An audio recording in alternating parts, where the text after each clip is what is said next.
RER, information. Et nous retrouvons tout de suite le journal présenté par Éric Michel. Bonjour. Bonjour à tous. Un oui historique aujourd'hui avec le vote à l'Assemblée nationale du projet de loi sur le mariage pour tous. L'aboutissement d'un long et houleux débat qui a attisé les passions pendant des mois dans le pays. Le vote interviendra vers 19h, heure locale ce soir. Le texte devrait sans surprise être adopté puisque les socialistes disposent à eux seuls de la majorité absolue à l'Assemblée. La France deviendra ainsi le 9e pays européen à autoriser le mariage pour les couples homosexuels et 14e dans le monde. Les opposants au projet de loi ont prévu de se retrouver à Sèvres-Babylone, dans le 7e arrondissement de Paris, à partir de 21h pour se rendre ensuite près de l'Assemblée nationale. Les partisans du mariage pour tous doivent, eux, se rassembler à partir de 19h près de l'Assemblée pour se diriger vers l'hôtel de ville. Ensuite, la tension est encore montée d'un cran hier. Le président de l'Assemblée nationale, Claude Barthelone, a en effet reçu une lettre de menace contenant de la poudre de munitions. Le ministre de l'Intérieur, Manuel Valls, a indiqué hier soir que le parquet antiterroriste était déjà saisi de l'affaire. Plusieurs autres personnalités se sont alarmées de ces développements et appellent au calme. RER. L'actualité chez nous, aux assises, Pascal Dolphin a été condamné à 12 ans de prison ferme. Il a été reconnu coupable de tentative d'assassinat sur son ex-compagne. En 2011, il avait mis le feu à l'appartement de son ex parce qu'il ne supportait pas qu'elle refasse sa vie avec un autre homme. Et aujourd'hui, débute le procès des deux frères de Johnny Catherine. Et ils sont accusés du meurtre de Laurent, l'un des fils du boxeur, en janvier 2011, à Saint-François, à Saint-Denis. Le premier oncle, Thierry Payette, est mis en examen pour homicide volontaire. Le second, Axel Catherine, pour complicité. Selon l'enquête, leur neveu, plus il grandissait, plus il voulait prendre la tête du clan, reprochant à ses tontons de ne pas venger la mort de son père. Le jeune homme de 19 ans était aussi accusé du vol de bijoux de sa grand-mère. Une bague aurait été reconnue sur le doigt de Yvan Rollin, un ami de Laurent, et le jour du drame, il aurait été obligé de rendre la bague sous les coups des deux oncles. Une fois ce premier litige réglé, les deux hommes se sont ensuite rendus chez leur neveu. Une violente dispute a éclaté et sous les encouragements de son frère, Thierry Payette a alors tiré un coup de fusil à pompe, tuant sur le coup Laurent Catherine. Ce procès doit durer jusqu'à jeudi. L'adolescent de 15 ans qui a donné 3 coups de couteau à un homme de 30 ans à Saint-Benoît samedi soir a été mis en examen pour violence volontaire avec arme par le juge des enfants. Il a été remis en liberté surveillée et devra suivre des mesures éducatives en attendant un procès. Le jeune garçon n'a pas apprécié que la victime regarde avec trop d'assistance, selon lui, sa petite amie. Grave accident hier en fin de matinée sur le boulevard Sud à Saint-Denis. Un scooter et un 4x4 sont entrés en collision. Le choc violent a projeté le deux roues sur plusieurs mètres. Ces deux passagers ont été grièvement blessés, mais leurs jours ne sont pas en danger. Leurs casques les ont bien protégés. Ils ont été transportés au CHD de Belle-Pierre. Un non-respect du feu rouge serait à l'origine de l'accident. Une enquête a été ouverte.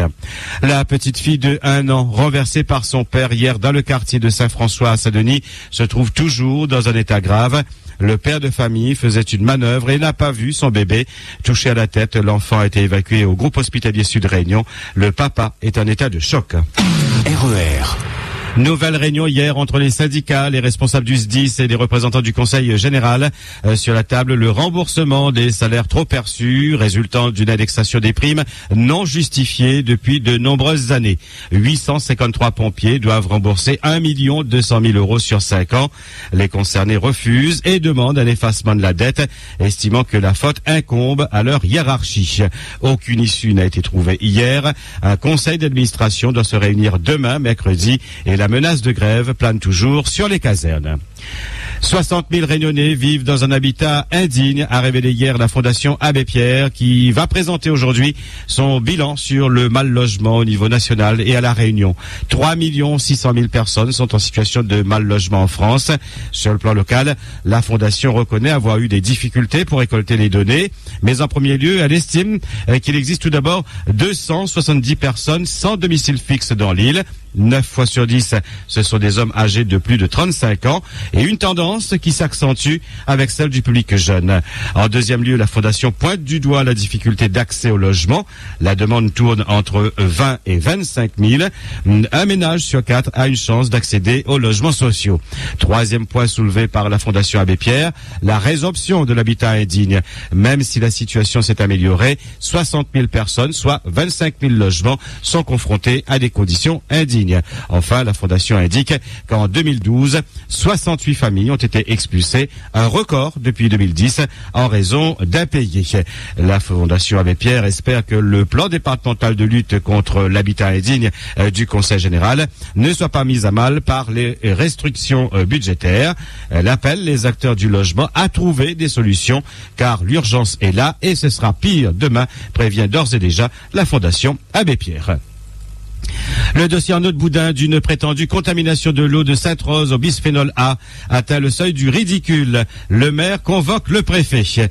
La semaine dernière, Bruno Mamadi prétend avoir reçu une communication téléphonique l'informant de la remise en exploitation du réservoir R2 dont la peinture a été refaite.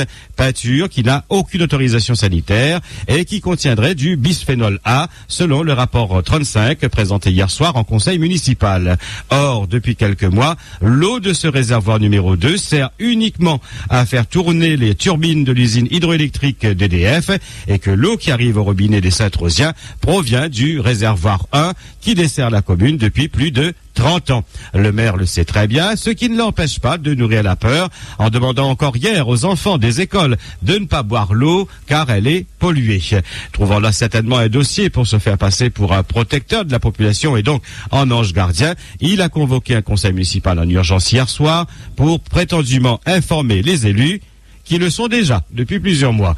Bruno Mamadi n'a pas peur d'être la risée de tout le monde en précisant dans sa convocation, et je le cite, le maire demande au préfet de valider la solution technique proposée par EDF et d'exposer aux membres du conseil municipal les procédures. Fin de citation. C'est écrit noir sur blanc.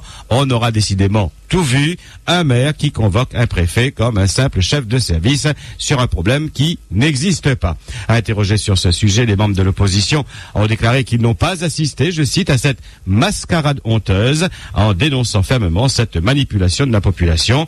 Pourquoi faire peur aux gens alors qu'il n'y a aucun danger, souligne Michel Vergoz, sénateur et conseiller municipal. Aujourd'hui dans la rue, nombreux sont ceux qui en rient, se demandant si le prétendu ange gardien que serait Mamadi ne serait pas tout simplement un chargeur de l'eau. RER. La 37e édition de la foire agricole de Bras-Panon aura lieu la semaine prochaine, du vendredi 3 mai au dimanche 12 mai.